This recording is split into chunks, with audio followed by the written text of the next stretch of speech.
वबरकातुहू। अल्हम्दुलिल्लाहि रब्बिल आलमीन वल आक़िबतु लिल मुत्तक़ीन वस्सलातु वस्सलामु अला रसूलिहिल करीम।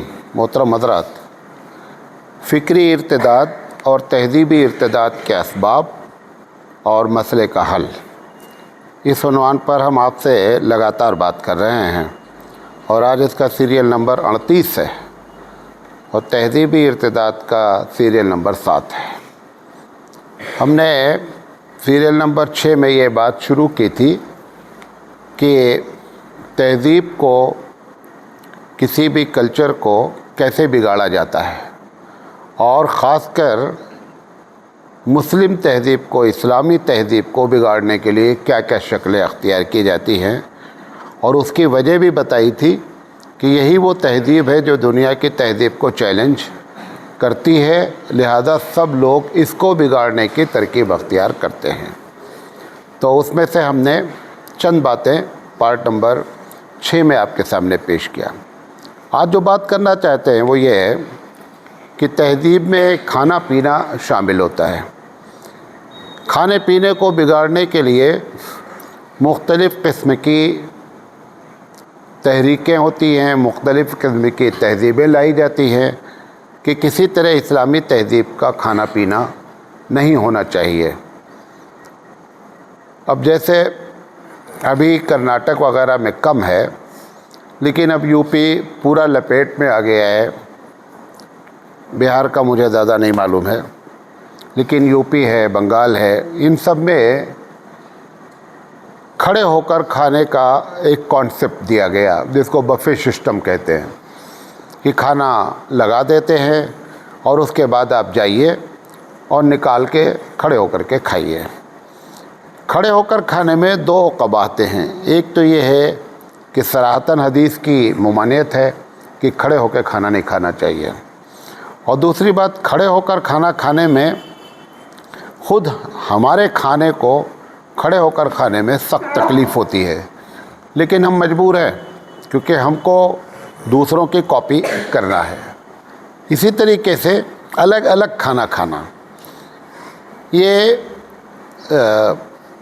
तबलीगी जमात जब से काम करने लगी, ये इसका बड़ा एहसान है कि इसने दुनिया वालों को फिर उस तहज़ीब पर लाने की फ़िक्र किया और एक साथ बैठकर खाना खाना और हत्ता कि एक प्लेट पे खाना।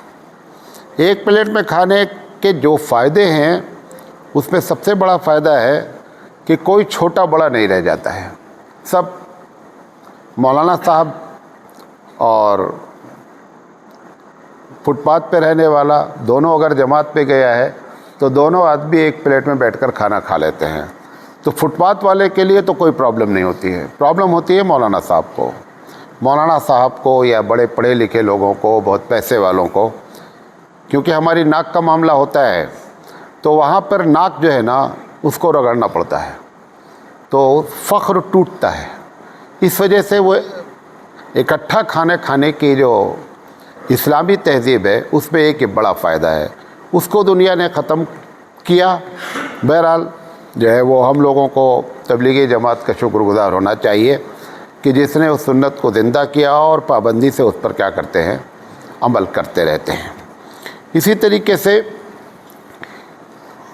मगरिबी तहज़ीब ने यह भी एक तस्वूर दिया है कि प्लेट साफ़ न की जाए, मतलब खाना जब खाएंगे तो प्लेट में छूटा रहेगा। और हैरत होगी कि अगर, हालांकि नहीं होना चाहिए था, अरब दुनिया में जब खाने की बारात मतलब दावत होती है तो कभी कभी ऐसा भी महसूस होता है, यही नहीं मालूम होता है कि इस टेबल पर लोग बैठकर खाकर उठे हैं या अभी खाए नहीं हैं। यानी इतना खाना छोड़ते हैं कि यही नहीं पता चल पाता है कि खाना खाया गया है या नहीं खाया गया है।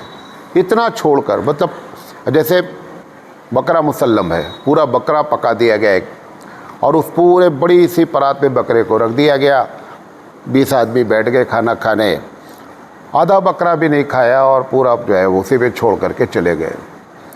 तो जिस नबी ने इतनी ज़्यादा पाबंदी की हो हमारे मैं अपने बचपन को जानता हूँ। हमारे घर में हमारी नाना की वालदा होती थी, बेचारी कोई पढ़ी लिखी नहीं थी, लेकिन किसी ने बता दिया होगा उनको। नाना की वालदा का मतलब उस वक़्त उनकी उम्र 115 साल थी जब मैं बीए में पढ़ता था।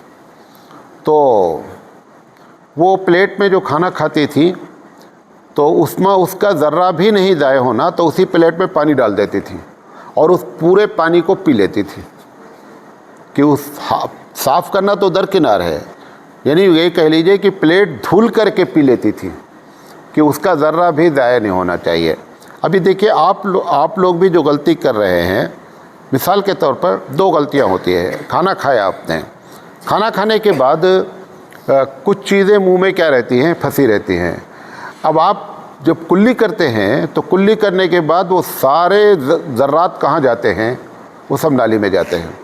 हालांकि उसका तरीका ये होना चाहिए कि जब आपको महसूस हो गया कि खाना ख़त्म हो गया है तो कुल्ली मुंह में पानी ले करके उसको निगल लें, ताकि वो जो ज़र्रात हैं वो अंदर चले जाए, नाली में न जाए।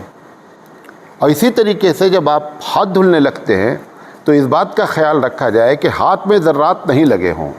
अगर लगे हैं, हदीस में तो यहाँ तक आता है कि ख़ुद साफ़ कर ले उंगली को, और वरना किसी से साफ़ करवा ले, ये भी आता है। ये भी हदीस में, जैसे बच्चा है, अब बच्चा खुद नहीं साफ़ कर पाए तो माँ उसकी उंगली को चाट करके क्या कर दे, साफ़ कर दे, ताकि उस बच्चे के हाथ भी धुले जाए ना, तो ज़र्रात जो है वो पानी में नहीं जाए। ये बड़े पढ़े लिखे लोग भी ये गलतियाँ करते हैं। खाना खाने के बाद जो कुल्ली वाला बताया, तो हो सकता है आपने इसके पहले गुमान भी नहीं किया हो कि ये हमसे गलती हो रही है, और ये गलती नहीं करनी चाहिए। तो इस तरीके से उन लोगों ने उसके एंटी तहज़ीब, उसके ख़िलाफ़ तहज़ीब लाए। वो क्या लाए कि प्लेट में छोड़ना तहज़ीब है। हमारे रसूल अकरम सल्लल्लाहु अलैहि वसल्लम ने फरमाया, मालूम, अच्छा उसके चाटने की वजह क्या है, उस ज़र्रात को खाने की वजह क्या है। जिस तरीके से ये नहीं मालूम होता है कि बारिश का कौन सा कतरा सबसे ज़्यादा ज़मीन के लिए मुफीद है, पहला वाला मुफीद था या आखिरी कतरा जो गिरा वो मुफीद था, ऐसे ही ये जो खाना है इसमें किस दाने में आपके लिए बरकत है ये आपको मालूम नहीं है। इस वजह से ये तस्वुर दिया गया कि एक एक दाना जो है वो हमको हमारे पेट में जाना चाहिए, मालूम नहीं कौन सा दाना बरकत वाला है। इस तहज़ीब को ख़त्म करने के लिए दुनिया वालों ने ये सिस्टम क्या किया, अख्तियार किया। तो खाने में भी ये जितनी चैन चल रही है खाने की, जो बड़ी बड़ी चैन है, KFC है और क्या कहते हैं दुनिया भर के चैन हैं, 50 चैन है, पिज़्ज़ा है, ये वो है। सबसे पहली बात तो ये सारी की सारी चैन के 99 चैन के जो मालिक हैं ना, वो सब यहूदी हैं। एक मरतबा भी आप खाना खाते हैं अगर KFC में, पिज़्ज़ा हट में, तो इसका मतलब ये है कि आपने यहूदी को कम से कम 40% सपोर्ट किया है। 200 रुपये अगर आपने बिल बनाया है तो इसका मतलब कि 80 रुपये आपने यहूदी की जेब में डाला है कि आप मुसलमानों के ख़िलाफ़ इसको इस्तेमाल करिए। हर आदमी का शेयर होता है। तो आप अपनी तहज़ीब को अपनाएं, अपने खाने को अपनाएं, और ये भी नहीं मालूम हो पाता है कि इसमें हलाल क्या है, हराम क्या है, वो एक अलग टॉपिक है। लेकिन दुनिया ने इन चैनों को ला करके आपका वो जो खाने का तरीका था, आपके जो खाने के आइटम थे, वो सब क्या किए जा रहे हैं, धीरे धीरे ख़त्म हो रहे हैं। तो ये इस तरीके से तहज़ीब को ख़त्म किया जाता है। इसी तरीके से लिबास का एक बहुत बड़ा मसला है। कोई भी अक़ली लिहाज से ज़रा बराबर बात समझ में नहीं आती। मैंने कई मरतबा कहा उन लोगों से जो पैंट फटा पहन के घूमते हैं कि एक वजह बताओ कि इसका फ़ायदा क्या है। संजीदगी से मैंने कहा मैं कमेंट नहीं कर रहा हूँ, आप जो कर रहे हैं ठीक है वो बताएं, लेकिन इसका कोई एक फ़ायदा बताइए कि इसका ये फ़ायदा है। एक ज़माना रहा होगा कि आदमी का ज़रा भी कपड़ा अगर खरोच भी लग जाए, ज़रा से कट भी जाए, तो उसके पर वो भी मायूब समझा जाता था कि ये फटा हुआ कुर्ता पहनकर घूम रहा है। और आज अपने पैसे को दे करके कपड़ा फटा ख़रीदना और फिर उसको पहनना, ये अच्छा उस फटे फाड़ा क्यों गया है ये लोगों ये नहीं बताया, वो बता रहा हूँ आपको। ये पहले ऐसी जगह पे नहीं फाड़ा गया उस पैंट को जहाँ आपका सतर हो। अब वो फटते फटते कहाँ तक फाड़ा गया आप देखें रान पर फटा रहेगा, वो रान पर फटा रहे। अब रान अगर लड़की की हो या लड़के की हो, दोनों सतर में दाखिल है, दोनों की सतर में दाखिल है, तो मकसद सतर को दिखलाना है। उसके लिए इन्होंने ये फैशन को क्या कर दिया, डेवलप कर दिया। तो कभी अभी मतलब कुर्ते का दामन एक ऊंचा हो जाए एक नीचा हो जाए तो हम टेलर को मतलब चढ़ जाएंगे उसके ऊपर, और ऐसा फैशन लाया गया कि एक दामन उलारू जिसे कहते हैं हिंदी में, है कि वो उलारू बना हुआ है, एक इस तरफ जा रहा है एक इस तरफ जा रहा है। तो इस तरीके से फैशन को क्या किया गया, कपड़े के फैशन में ये बातें की गई। अफसोस की बात यह है, मैं एक राजा साहब हैं, वाकई में राजा साहब हैं, तो उन्होंने मुझसे कहा कि मौलाना साहब मेरी तमन्ना है कि आप मेरे लड़के की बारात में चलिए। हमने कहा कि राजा साहब मेरे पास एकदम वक्त नहीं है। उन्होंने कहा नहीं, आप देखिए हम लोग, हमारी बारात कैसे होती है। अब राजा आदमी, तो 500 गाड़ियाँ गई और हर गाड़ी का कलर एक था, 500 गाड़ियाँ। मैं नहीं गया, तो मैं बारात को छोड़ मतलब जहाँ से बारात गई वहाँ तक, तो मैंने कहा कि आपकी बारात में कोई औरत नज़र नहीं आई। तो उन्होंने कहा कि हमारी औरतें इतना पर्दे में रहती हैं कि पूरा हवेली में आप लोग मर्द टहल लेंगे लेकिन कोई औरत हमारी बेपर्दा नज़र नहीं आई। और उनके पास कुरान की आयत, पर्दे की आयत कहो को, आपके पास जो पर्दे की आयत है वो मनसूख हो चुकी है। हमारी औरतों ने उन आयतों को अमली शक्ल में क्या कर दिया है, मनसूख कर दिया है। हमारे गांव के करीब में एक बड़े पढ़े लिखे लोग हैं, से मुराद आलिम लोग हैं, और उसमें कई मदनी हैं। तो उनके गांव में प्रोग्राम था, हम और मोहम्मद अहमद साहब प्रोग्राम करने गए, तो औरतें जो है बड़ी बेपर्दा। तो मैंने कहा कि आपके यहाँ ये आयतें हिजाब, हमने नहीं कहा, वो मौलाना ही ऐसा कमेंट करते हैं। तो मौलाना मोहम्मद अहमद साहब ने कहा कि आपके यहाँ आयतें हिजाब मनसूख हो गई क्या, आप नमाज ऐसे पढ़ो, इस पर आप इतना जोर दे रहे हैं। हालांकि अगर आमीन नहीं बोला और रफ़ल-ए-दैन नहीं किया तो कोई ऐसा बड़ा मसला नहीं है आपके नज़दीक भी, जो हराम है उस पर आपकी कोई तवज्जो नहीं है। तो ये तहज़ीब को बिगाड़ने के लिए ये सब काम किया जा रहा है। अभी औरतें, अब ये पूरे भारत में हो गया है, औरतें शादी में आती हैं, शादी में जब आती हैं तो वो समझती हैं कि सर का खुला रखना वाजिब में है, वजूबात में दाखिल हो गया है। और हम ही मर्द लोग अपनी गाड़ी में अपने स्कूटर पर बैठा कर के अपनी बेपर्दा औरतों को लेकर के शादी में आते हैं। सबसे पहले जो आँख पर पर्दा पड़ता है ना, वो मर्द के पड़ता है, औरत पे नहीं पड़ता। औरत बेपर्दा होती है जब मर्द की आँख को नज़र आना बंद हो जाता है, तभी औरतें बेपर्दा होती हैं। वो अकबर इलाहाबादी का शायद शेर है कि बेपर्दा नज़र आईं जो चंद बीबियाँ, अकबर ज़मी में गैरते से गड़ गया, पूछा कि उनसे आपका पर्दा कहाँ गया, कहने लगे कि अक्ल पे मर्दों के पड़ गया। ये उस वक्त उन्होंने ये बात कही थी जबकि बेपर्दगी अभी क्या हो रही थी, शुरू हो रही थी, है। अब अगर वो देखते तो मालूम नहीं कौन सा शेर कहते, वो क्या कहते। ये जो तहज़ीब लाई जा रही है ये सब इस्लामी तहज़ीब के ख़िलाफ़ है। शेर में थोड़ा से आगे पीछे हुआ होगा, क्योंकि एक साहब अगर ज़र्रा भी हम शेर में गलती करते ना तो हमारी नकेल पकड़ लेते हैं और दूसरे दिन वहाँ से बता देते ये शेर आपने गलत पढ़ा है।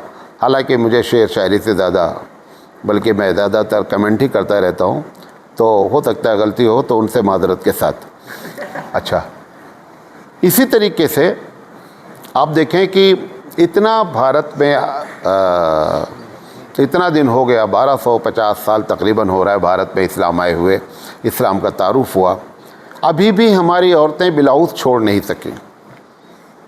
ख़ासकर ये इलाका, उधर बंगाल का इलाका, बिहार का इलाका, औरतें ब्लाउज़ नहीं छोड़ पाईं। हालांकि ब्लाउज़ का लफ्ज़ ही बिला वजह से है।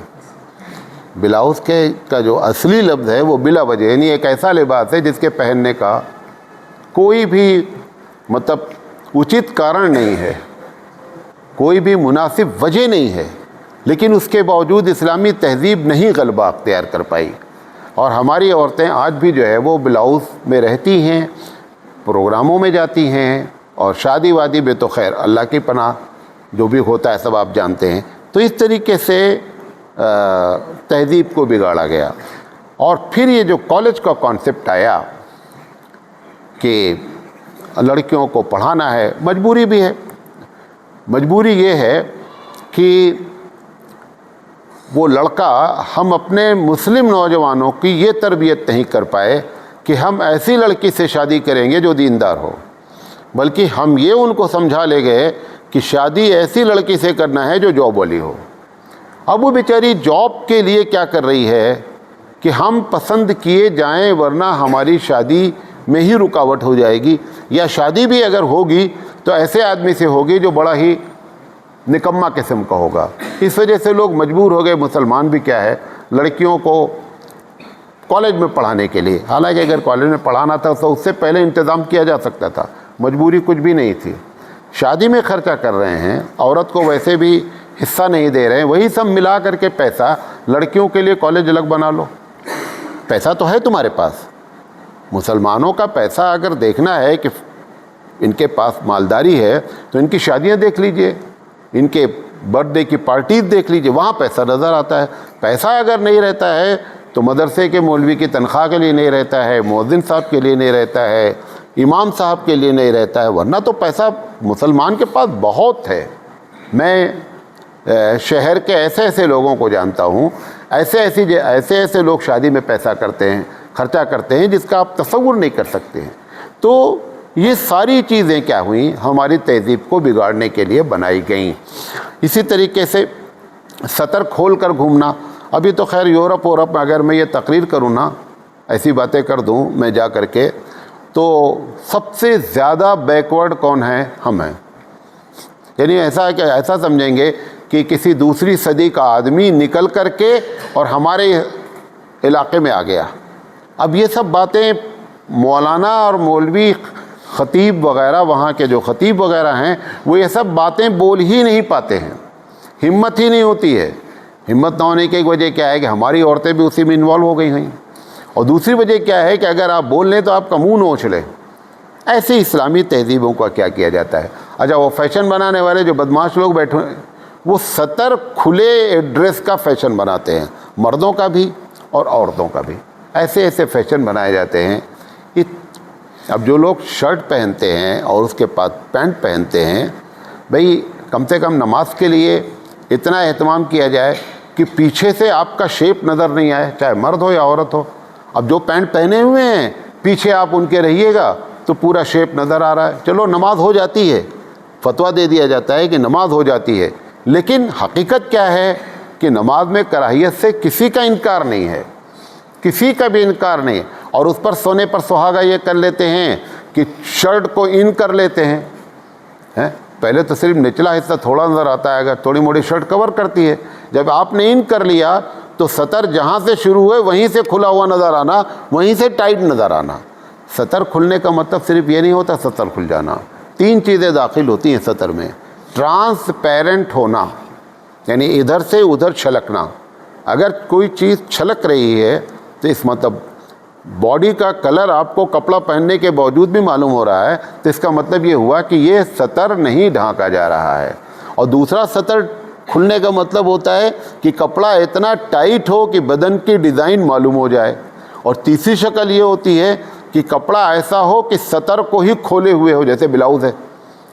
तो ये इस तरीके से जो है वो हमारी तहज़ीब को बिगाड़ा गया। कुछ चीज़ों में इम्प्रूवमेंट भी हुआ है। हम अपने गांव के बारे में ज़्यादा बोलते हैं क्योंकि मैं वहाँ रहा हूँ तो देखा हूँ।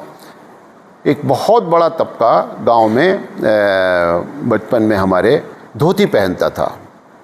अभी भी कर्नाटक के एक बहुत बड़े इलाके में धोती क्या करते हैं गांव वाले, पहनते हैं, आज भी पहनते हैं। और मज़े की बात यह है कि धोती के नीचे लाल रंग के अंडरवियर पहन लेते हैं। वो इतना ख़राब लगता है क्योंकि धोती वैसे भी ट्रांसपेरेंट है, उसके ऊपर लंबा कुर्ता पहन लिया जाए तब तो ठीक है। अब कुर्ता भी छोटा पहन रखा है और फिर उसके अंदर जो है ये कलर मार दिया। ये सब चीज़ें इतनी कराहियत वाली होती हैं, ये सब चीज़ें हमारी तहज़ीब को क्या करती है, डैमेज करती हैं। तो एक तरीका ये होता है तहज़ीब को ख़त्म करने का कि लिबास को क्या किया जाता है, वो बिगाड़ा जाता है। इंशाल्लाह एक दो बातें और रह गई हैं, वक्त हो गया है, ज़िंदगी रही तो हम इसको पूरा करेंगे। वाखिर दावाना अनिल हम्दुलिल्लाहि रब्बिल आलमीन।